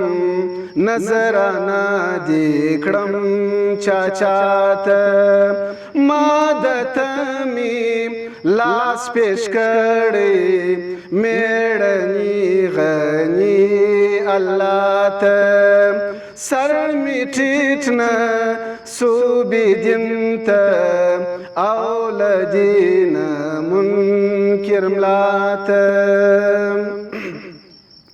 د تنکی حسن خانی ده زمر سودا قلندر ده د تنکی حسن خانی ده زمر سودا قلندر ده اسرار خپل په درویشی کی حساب نه کوي دنیا ته اسرار خپل په درویشی کی حساب نه کوي دنیا ته ما د تمی لاس پیش کړی میړنی غنی الله ته سر می ټیټ نه صوبې دین ته او له دینه منکر ملاته سر می ټیټ نه صوبې دین ته او له دینه منکر ملاته ډېره مننه خوشحاله اوسئ ستاسو ټول مشرانو استادانو او ځوانانو په اجازه چون مخکې په دغه مشاعرو کې موږ د مایک وارې چاته نه ورکوئ خو ځوانان یوازې لکه استاد چې ویله موږ چې کله د کمفورټ زون څخه راووتلو نو هغه وخت موږ پوه شولو چې ځوان چې دی هغه یوازې د عشق دپاره نه دی ځینې نور مسؤلیتونه دي چې که چیرې یو ځوان عشق کولی سي نو هغه انقلابونه هم راوستلی سي هغه که د فرد په سطح یې که د کورنۍ په سطح یې او که په نړیوالو ملي سطح یې نو اسرار صاحب اوس داسې ناببره غږ وکړئ د عطایي ملا یو څو انتخابي شعرونه دي ستاسو په اجازه وایي ساقي نظر دې راباندې د ښار ښکلی شرابي سو ساقي نظر دې راباندې د ښار ښکلی شرابي سو شیخه اوس نو ایمان ټینګ که د ګناه سیند توفاني سو او سپین کالیو چې را نسئ عافیت غرو ته ختلی سپین کالیو چې را نسئ عافیت غرو ته ختلی ها سیاپوشه خونابزاره جګرسوزه کبابي سو او دلته شرنګ د پیمانو سو د ګلڅانګې په لاسو کې دلته شرنګ د پیمانو سو د ګلڅانګې په لاسو کې هلته پلار د توبې مړ سو د زهادو کور خالي سو او چا ویل چې لار د زلفو په نشو کې پیدا کیږي چا ویل چې لار د زلفو په نشو کې پیدا کیږي دا خو خم پر خم سیلاب دی هر یو پیچ ګردابي سو او یه د بزم نو آموزو ځیګر سپر کړي و څپو ته یه د بزم نو آموزو ځیګر سپر کړي و څپو ته نور به خم پر خم جنګیږو د جام دور اسماني سو او رنګ د تاک تاوده رګونه رنګ د تاک تاوده رګونه ننول د زړه له سوزه رنګ د تاک تاوده رګونه ننول د زړه له سوزه د اور څاڅکي یې راتوی کړ ټول ماحول دوژخي سو او تشوی یې ډکوی یې د آدم د زوی جنون دی تشوی یې ډکوی یې د آدم د زوی جنون دی هر ګلسازه ګنهکاره هر ګلسازه جنتي سو او ساقي نظر دې راباندې د ښار ښکلی شرابي سو شیخه اوس نو ایمان ټینګ د ګناه سیند توفاني سو ډېره مننه انتخاب څخه دی قایل صاحب تو خو آماده یو وار جلابیه اورو د خیره سره قایل صاحب ماشاءالله خدای پاک ډېر ښایسته غږ ورکړی دی بے امام جمعات نه صحیح کیږي ته چې نه یې محبت نه صحیح کیږي کنه سل قیامت تیر سو پر مړ باندې بشپیلی خو قیامت نه صحیح کیږي ډېر ناوخته دی اظهار د مینې وکړي جنازې ته اقامات نه صحیح کیږي چاک بیو پزړه لکه غنم کیسه به ختموي چاک بیو پزړه لکه غنم کیسه به ختموي شب برباد کړي یو ستا غم کیسه به ختموي چاک بیو پزړه چاک بیو پزړه لکه غنم کیسه به ختموي شب برباد کړي یو ستا غم کیسه به ختموي چاک بیو پزړه تاله کپرې کړي نوک د ځان را بیل کړي تاله کپرې کړي نوک د ځان را بیل کړي بیرته چې تر تا پورې بیرته چې تر تا پورې درځم کیسه به ختموي شب برباد کړي یو ستا غم کیسه به ختموي چاک بیو پزړه چاک بیو پزړه لکه غنم کیسه به ختموي شب برباد کړي یو ستا غم کیسه به ختموي ختموي چاک به یو په زړه ستا هر یو کافر یاد به تر مرګه پکښې وساتم ستا هر یو کافر یاد به تر مرګه پکښې وساتم جوړ به مې له زړه کم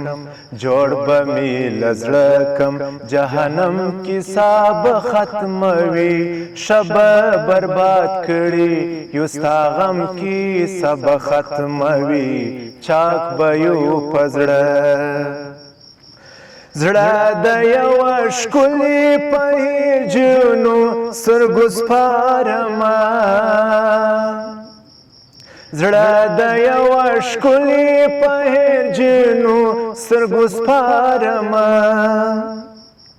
بیا چې یې واپس پیدا کوم کیسه به ختموي بیا چې یې واپس پیدا کوم کیسه به ختموي شبه برباد کړي یو ستا غم کیسه به ختموي چاک به یو په زړه چاک به یو په زړه لکه غنم کیسه به ختموي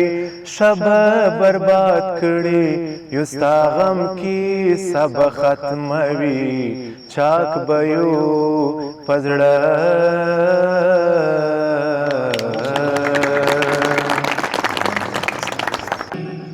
هر سړی خپلو خولو کې ځان ته غټ قبرونه باسي هدیرو کې دا پراته مړي ټول ښه خلک په دې دي دا پراته مړي ټول ښه خلک په دې دي دلته ښه سړی هیڅ نسته په ژوندو کې پښتون زوی نه په زارۍ نه په دعا سو خوله مې وچه سیک مې نسته په لاسو کې د درنو مشرانو استادانو او ستاسو ځوانانو په اجازه یو بل انتخاب غزل دی خدای دې وکړي ستاسو د خوښې وړ وګرځېږي که څوم زه شاعر نه یم خو شعر خوښوم او تل مې انتخاب شعرونه ویلي دي لږه مسکۍ سه بنګړي وشرنګوه شور ورکړه لږه مسکۍ سه بنګړي وشرنګوه شور ورکړه ګوتې مې ګوت کې راماتې کړه او زور ورکړه پښتونه ستا د پښتو ستا د غیرت څه ووایم پښتونه ستا د پښتو ستا د غیرت څه ووایم سړی دې ووژلو بدو کې دې خور ورکړه او مایوسه سوی یمه تو خدای چې راسه که نه مایوسه سوی یمه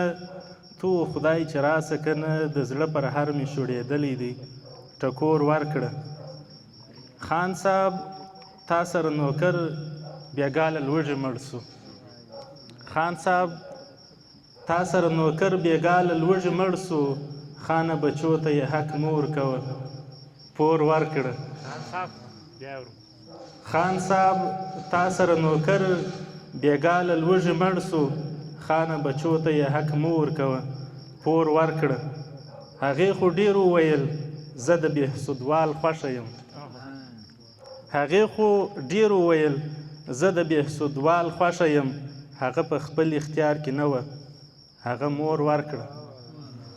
لږه مسکۍ سه بنګړې وشرنګوه شور ورکړه ګوتې مې ګوت کې راماتې کړه او زور ورکړه زیاته مننه دا خو یو څه محدود مجلس نور بانډار نه پکښې کېږي دغه مجلس هم یو وروستی ترنم به واورو د ښاغلي ساحل صاحب ده نو باره به پروګرام هم سره خلاص کړو د خیره سره بیا به نو آزاد مجلس وکړو تر دې آزاد ډېر ښاغلی ساحل صاحب میخانه د کور د یار دی او کدار دی ما موندلې په دې ټولو کښې قرار دی داسې مه وایه څه نسته وطن خوار دی هر څه ډېر دی خو چې نسته یو اختیار دی دا مې ستا د سپرو زلفو ذکر کړی دا زما ګریوان چې داسې تار په تار دی دا چې هسکه غاړه جګه شمله راغی ما ته ښکاري لکه دا چې هغه زیار دی هغه د باران ونې شپه راته لا یاد ده ژوند ستا سلګۍ سلګۍ کیسه راته لا یاد ده ژوند ستا سلګۍ سلګۍ کیسه راته لا یاد ده هغه د باران ما درنه د خپلې مزدورۍ پوښتنه کړې وه ما درنه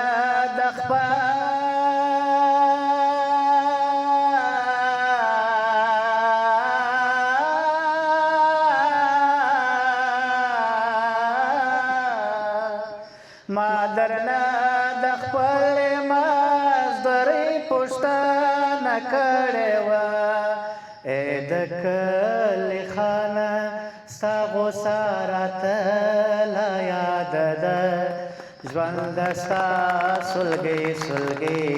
کیسه راته لا یاد ده هغه د باران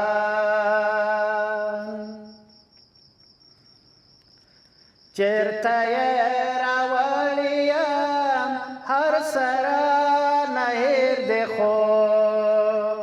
چېرته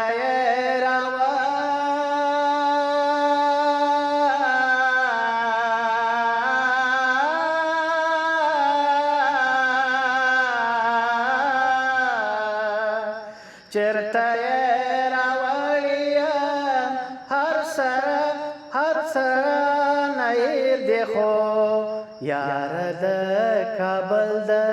سیند صفا راته لا یاد ده ژوند ستا سلګۍ سلګۍ کیسه راته لا یاد ده هغه د باران ستا د جفا درد مې حافظه کمزوره کړې ده ستا د جفا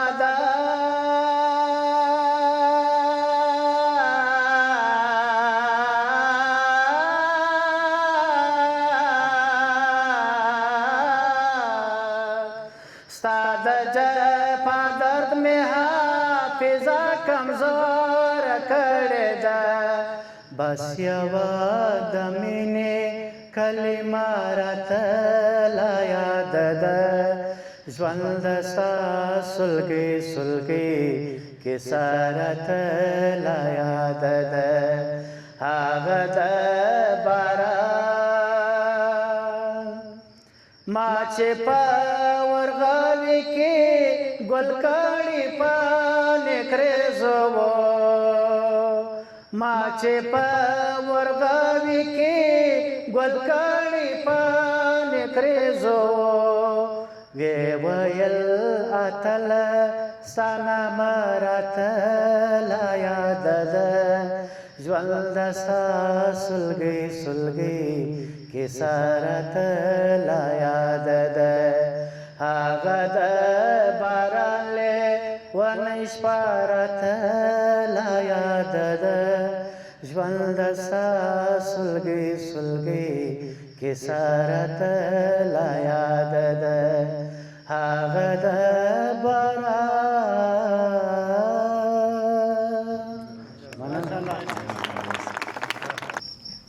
ما یو نظم لیکلی و یو وخت ما ته دون د بس ده چې پښتون یم افغان یم ما ته دون د بس ده چې پښتون یم افغان یم زوی د یو شیربرید چې شین زمري پښتون انسان یم اوسمه د لوی وطن په مستو سردرو کې سپک نه یم چې وایم بې وطن او بې ایمان یم ټول وطن زما دی زه د ټول افغانستان یم کلک لکه دیوال پر مخ د روس او د انګریز یم خوښ یم په دې چې خپلو وینو کې لبریز یم ویاړ لرمه دا چې سر مې ټیټ نه دی یوه چاته زه په ولولو کې د غازي وطن مستان یم ټول وطن زما دی زه د ټول افغانستان یم لال د بدخشان دی که شملې د پکتیا دی ټول افتخارونه د خواږه وطن زما دی زموږ له یو بل سره محکمه رابطه ده زه یې جوړ له خاورې له اوبو او له سندان یم ټول وطن زما دی زه د ټول افغانستان یم شور د کنشکا یم قوي مټ د رستم یم واری د میرویس یم د ګورګین غاړې ته سم یم لوی مالک د خاورې له قفقازه تر لاهوره ننګ د ابدالي یم خلوص د باچا خان یم ټول وطن زما دی زه د ټول افغانستان یم تاو مې بړیڅی برید د مغولو پر میدان دی غږ مې د جلال او د جمال پر هندوستان دی خروش مې د بابا د حماسو له وینو خیږي خدای خبر چې بیا به په تکل له اصفهان یم ټول وطن زما دی زه د ټول افغانستان یم عدل د جهان کداوي دا لوی حماقت دی عدل د جهان کداوي دا لوی حماقت دی نور پکښې پایدي خوري افغانۍ وطن غارت دی مفت پکښې لیلام دي د پښتون درانه خویونه دا جهان دکان دی مګر زه پکښې ارزان یم ټول وطن زما دی زه د ټول افغانستان یم غلی خلانه دی بغاوت زما په رګو کښې بیا پلوم اور د خپل عظمت په ارادو کښې باسم خپل باتور ملت سیالۍ د درست جهان ته دا دی د تاریخ ویاړلو پاڼو ته روان یم ټول وطن زما دی زه د ټول افغانستان یم جنګ ګټم وطن بایلم د هغه زما تاریخ دی هو د حقایقو پر بنا حقیقت تریخ دی ګرځه مسرت وره د باغي دشمن په خون تل پاته په قلم د میرزمونو پر میدان یم ټول وطن زما دی زه د ټول افغانستان ډېره مننه نو دا چې اناونسر هم زه ومه شعر مې هم درته ووایي دا زه نو ګواکې د غونډې وروستی ګډونوال وم زه ودرون استاد هوتک صاحب ته میک سپارم چې د غونډې ارزیابي وکړي او یوه ځانګړې مننه د ښاغلي حاجي الفت څخه چې موږ ته یې بلنه راکړې وه تر څو دلته راسو او دغه ځای کې کښېنو ډېره ښه فضا وه او موږ هم ډېر ښه مجلس پکښې وکړي نو زه استاد محترم ته میک سپارم زموږ او ستاسو یې پر دغه ځای د خدای په امان د میک سره وروسته بیا یو داسې جمعي عکس به د حاجي صاحب په غوښتنه سره موږ او تاسو ټول یو ګډ عکس نیسو د خیره سره د حاضرینو په اجازه زه پس له ډېرو کلو څخه یو وخت کندهار ته راغلی وم نو په هغه وخت کې پس له ډېرو خرابیو او پس له ډېرو جنګو څخه یو محفل جوړ سوی و دا د عینو مینې پر مخامخ باندې دلته یو د تلویزیون دفتر او که کوم ځای خو په دغه ځای کې دا یو مجلس جوړ سوی و نو ما په هغه کې یو شعر ووایه دا شعر خو مې نوګرده نه دی په یاد او دا زما د ټلیفون چارج خلاص سوی دی که نه په هغه کې سته په هغه کې مې ویلي وه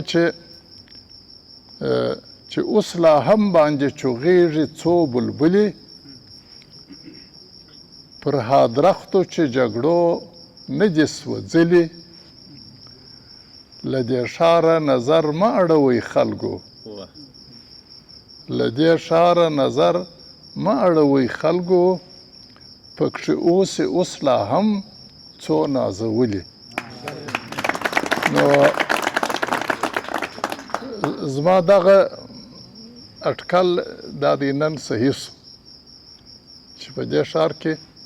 اوس لا هم څو نازولي سته او بله انتباه چې ما واخیستله کندهار یو عنعنه درلوده د ډېر پخوا څخه هغه عنعنه دا وه چې دا زموږ منورین بو او دا لیکوالانو شاعرانو دا به پر یو ځای سره راټولېدله. دا عنعنه بیخي د حبیبي صاحب مرحوم د وختو څخه را شروع. حبیبي صاحب او د خپل عصر عالمانو شاعرانو پوهان دا به د شاه بازار کې یو د عبدالرحمن د اندازساز دکان و. په دغه دکان کې به سره راغونډېدله او یو د بل سره به د تبادلې نظر کاوه. دا عنعنه داسې وه چې دا زموږ تر نسله هم راورسېده. موږ ودې ته موږ خو نه دا تر موږ د مخه د مشرانو ودې ته د ګرداو نوم ورکړی و. په ګرداو کې به هم دغسې علمي بحثونه کېدله و. خو بیا وروسته دا ګرداو سیاسي سو. چې سیاسي سو نو خوند یې هم اوبو یووی. زه چې اوس دا تاسو ته ګورم هغه د اسلافو عنعنه تاسې را ژوندۍ کړې ده چې دا د یو څو تنه ځوانان یو څو تنه نازولي هغوی سره راغونډېږي د وطن پر حالاتو باندې شعرونه وایاست او دا شعرونه مو ګرده چې ما واورېدله هغه ادبي خوند او ادبي اهمیت او هغه ادبي درنښت خو یې پر یوه خوا پرېږده. ملي پیغام یې درلودی، د وطن پیغام یې درلودی، د هیواد پیغام یې درلودی، د آیندې پیغام یې درلودی او دا نو ډېره د خوشحالۍ خبره ده چې موږ دا وایو. په دې کې به مثلا د ملا شعر واورېدی. د ملا څخه مې مراد عطایي ملا دی چې تاسې اشاره ورته وکړله. یو شعر ما ته داسې په نظر رالی چې هغه به زما په ګمان د پتیالو. زما یو شعر هم تاسې ووایه. په هغه کې لا نو زه نه پوهېږم چې تاسې دا شعر زما د کتابه څخه ویلی و او که مو د ناشناسته د سندرې څخه اورېدلی و. په هغه کې ناشناس یو څه لاس وهلی و. د دې ساړه شان په سرلي کې امیدونه خزانېږي، د ژوندون میوه خازه سوه، هم دلې او هم هورې. خازه معنا مړ ژوند یې ګنجلکه یا پر یو میوه باندې چې ډېر وخت تیر سي چې هغه اصلي کیفیت یې ولاړ سي، په دغه معنا دی. ناشناس په دغه معنا نه و پوه سوی چې دا خازه څه ته وایي. نو دی راولاړ سول د ژوندون ګلان سوه مړاوې، هم دلې او هم هورې. مګر هغه هلته په دا ټوله شعر کې خازه و، چپه و، دغه قافیه وه. خو دا صرف د یو دغه دپاره مې دا خبره درته وکړله. د علامه بابا دې خدای وبخښي، علامه رشاد مرحوم، دی راغلی و امریکا ته په یو وخت کې. نو زه د کاناډا څخه ورته رالم او ورې د یو افغان په کور کې دغسې لوی مېلمستیا ورته سوې وه. نو عطایي ملا ورته رالی، ورې ورسره دا خپل شعرونه یې ویل. نو د عطایي خو شعر خو یې پرېږده، دا د ده قواره هم شاعرانه ده. نو اوږده ږیره یې پرې ایښې او څوڼې دي او بیا په دغه وخت کې نو بیا کاکړي مول هم ورته وهلی دی او رالی پر دوه ګوتو باندې کښېنستی. د علامه بابا و مخ ته کښېنستی او علامه بابا نو دی هغه وخت لیدلی دی چې په پوهنتون کې د ده شاګردو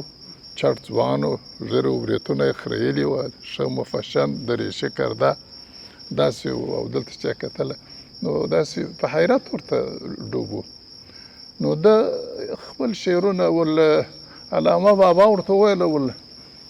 عبدالحاجي، د ده نوم خو عبدالحاجي و، ول عبدالحاجي ته دې شعرونه راته ووایه. خو ده یو شعر ورته ووایه او په هغه کې دا یو بیت و چې زما به خیال په یاد وي چې توبې مړه لور دې پیدا سه، زهد غبرګ زامن دې ومره، یو خواوار د پیالې تیر سو، بل خوا پاته لا ځواني ده. دا شعر یې ورته ووایه ده، دغه خو یو بیت و. پر دغه بیت باندې علامه بابا ورته وویل ولچی بیا راته ووایه ده. نو بیا چې ورته ووایه علامه مرحوم ورته وویله ول عبدالحاجي پر دا پښتو باندې ولې داسې ډېر ظلم کوې؟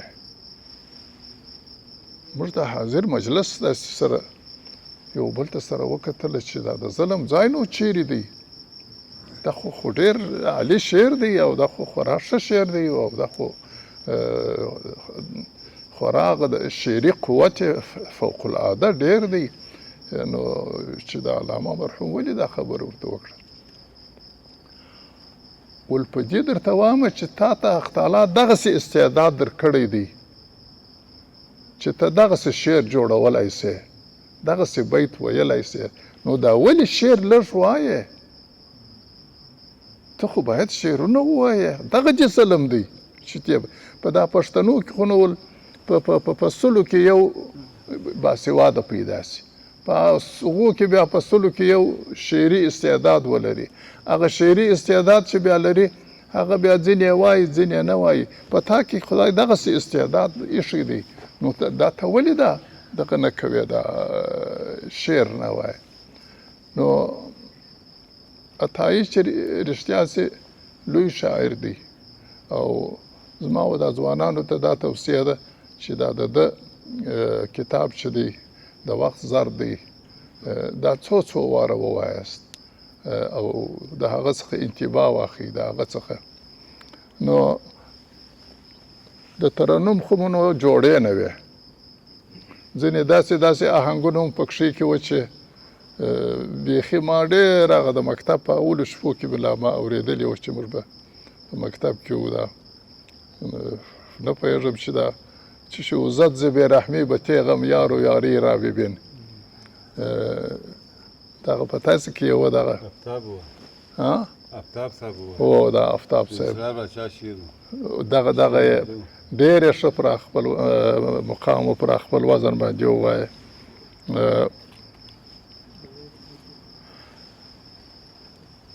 بل داسې و چې ما په دا ستاسې په دا ټولو اشعارو کې یا په دا ټوله مجلس کې دا د ځوانانو ما یو ډېر دغه شی درک کوي چې تاسې آیندې ته ډېر خوشبینه یاست، تاسې قنوتیت نه لرئ، یعنې مایوسي در پکښې نسته. اوس هم د وطن د عظمت، اوس هم د وطن د پرمختګ، اوس هم په وطن کې د یو علم او د معرفت په امید باندې هڅه کوئ، په هغه باندې ژوندي یاست. دا بیخي لو خبره ده او دا قرآني حکم دی. ولا تقنطوا من رحمت الله، تاسې وایي د خدای د رحمت څخه مه دغه کېږئ، مه مایوسه کېږئ. په فارسی کې یو شعر دی سعدي صاحب بلک چې ویلی وي، وایي هر بیشه ګمان مبر که خالی است. هر بیشه و دا ځنګل ته وایي هر بیشه ګمان مبر که خالی است شاید که پلنگ خفته باشد. دی وایي د هر ځنګله کې چې ته تېرېږې ته دا فکر مه کوه چې دا دې خالي وي. نو څه لرې خبره خو نه ده، ورې به یو پړانګ پروت وي. نو اوس هم هر بیشه ګمان مبر که خالی است شاید که پلنگ خفته باشد. او دا پلنګان ما ولیدل، دا پلنګان یو نه وو، دوه نه وه، درې نه وه، بسته ډله وه. هسې صدرۍ مې ولیدلې چې د هر یوه پړانګۍ صدرۍ وې.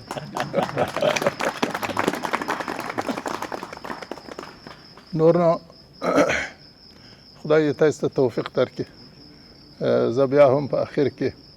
دا مجلس چې دی دا ډېر مثبت و، ډېر پر ما یې تاثیر وکړي. نو چې پر ما یې تاثیر وکړي خامخا یې پر دا نورو حاضرینو باندې هم تاثیر کړی دی. دا مجلس د منتظمینو د دې کور د څښتن او د دوی ټولو څخه زه تشکر کوم. ډېر مننه، خدای دې خیر ورکړي. موږ په دا ځواني کې زموږ یو انډیوالو عبدالخالق اغا نومې دی، نو حاجي صاحب دوی پېژني نو دا باغ ته به موږ ورتلو په دې باغ کې به چې به مو ډوډۍ دسترخوان هوار کړي زه اوس ډوډۍ نسم خوړلی داسې ډېره لیکن په هغه وخت کې خورا نصور وم په مړېدو نه پوهېدم نو په د اخر کې دسترخوان اخر سړی به زه وم چې د راولاړېدی به نور به ټوله ماړه شول زه د اخر سړی وم نو بیا د هغه ځوانۍ وخت چې بیا د انډیوالانو به مې راته وویل چې دا دعا ته وکړه دا ډوډۍ نو ما به ورته ویل چې الهي د هغو کسانو سره ښه وکړې چې دا راوړلی الهي د هغو کسانو سره ښه وکړې چې دا خوړلی الهي هغه کسان بیا پوښتنې جنت ته بوځې چې تر پایه ناست وو نو اوس هم تاسې چې خدای بیا پوښتنې جنت ته بوسي چې دا دوی تر پایه را سره ناست یاست خدای مو روغ و جوړ لره شپه مو په خیر خدای په امان الله دې اوږد عمر درکړي نو قدرمنو لیدونکو بالاخره ویناوې مو راسره واورېدلې د استادانو د مشرانو ترنمونه مو راسره واورېده شعرونه مو راسره واورېدل ښه خوند یې وکړي ښه مجلس و اوس نو تور صدري او سپین کالیان یوازې سره پاتې شول مشران مو رخصت کړل میلمانه مو رخصت کړل شاداب صاحب څنګه و پروګرام ښه خوند یې وکړي ماشاءالله ښه خوند یې وکړي ښه خوند خو یې وکړي ښایسته پروګرام ساعت چیر سو ځان دې ډېر په زحمت کړی و شاداب صاحب نو بس د هغه خلک وروره پارس ارزېدل ښه خوند یې وکړي پارس ارزېدل وروره د ترنمو بخش جلا ښه خوند وکړي مشرانو ویناو جلا ښه خوند وکړي خاطرو جلا ښه خوند خاطرو تاریخ بالکل ډېر ښه خوند یې وکړي ډېر ښایسته دغه درلودل زنګ چې راته وویل تال تور صدري واغوند سپین کالي واغوند درته مې ویل دا مې زه در دغه بلا سپینه جوړه نه لرم ما لا نی بیا ته ګیله وکړې چې خپل تور دغه تور صدري سپین کالي اغوستی په ما بیا سپین کالي بس دغه جوړه لرم صدري خو بيخي نه دغوس چې نه اغوندم نه پېژنم استادات نه یم یا ښه خوند کې بدن دې فټ دی بدن دې سپین کالي تور صدري جوړو او د ملګرو کې مقصد نه د کومال سترس چې موږ کو تاسو مو یا کوی هم تور کالي سپین کالي مو سره کړی د ګور ته خوش سوي ګر ښه خوند کې یا سپین کالي ښه خوند کې دا دې زه دا ډېر وخت نه واغوست بس دا سپین جوړو دا پر واغوست سړی چې لږ مازې دی ته وسه یا دې ولا موږ څه سوي شي لیدونکو شاداب صاحب هغه دی ته پښتنه هر وخت کوله شاداب چیرې دی ول شاداب یم سلامي واخله وی ما ول شاداب یم سلامي واخله ول بخښه غواړم شاداب څوک دی ګوره بیت یې دغه ده نو شاداب صاحب سره زما خو ډېر ښه ساعت چیر شو او ډېر خوند یې وکړي مشران د ځوانان هر وخت نه سره یوځای کېږي بالکل زه به دغه زلفان یې وارې سره دورې کوم دا چې مشتان غټ سوي هم دي زه غواړم چې نور هم غټ سي او خدای دې دی چې وړو مې نه خبره سره پاش پاشي نو هو بالکل نو یاران وغه دی بلا سره ناس چې د خیر سره لیدونکو نو بر پروګرام په هله احساس ته خوشی وړ بات می ګرځېدلې وي بس ښه پروګرام مشران څخه مننه وکړو بالکل د خیر ورکړي دغه ځای رااله تقریبا د شپې د 2 بجو زموږ سره ناس بالکل هم دی دونه استقامت نس کولای د هندستان ورکوړ ودان موږ سره د 2 بجو شپه شوق شپه خندا خوندور او داسې پروګرام داسې محفل چې زړه نه غوښتي واقعیت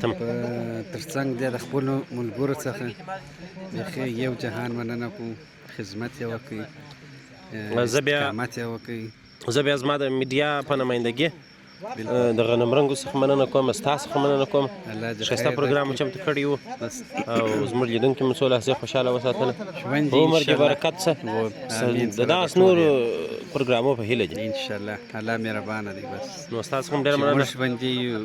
او لیدونکي ژوندي داسې پروګرامونه ډېر نو لیدونکو تر بله پروګرام هم په لاس پارم چینل در سره سبسکرایب کړئ ښه وخت او ښې چارې الله دې خیر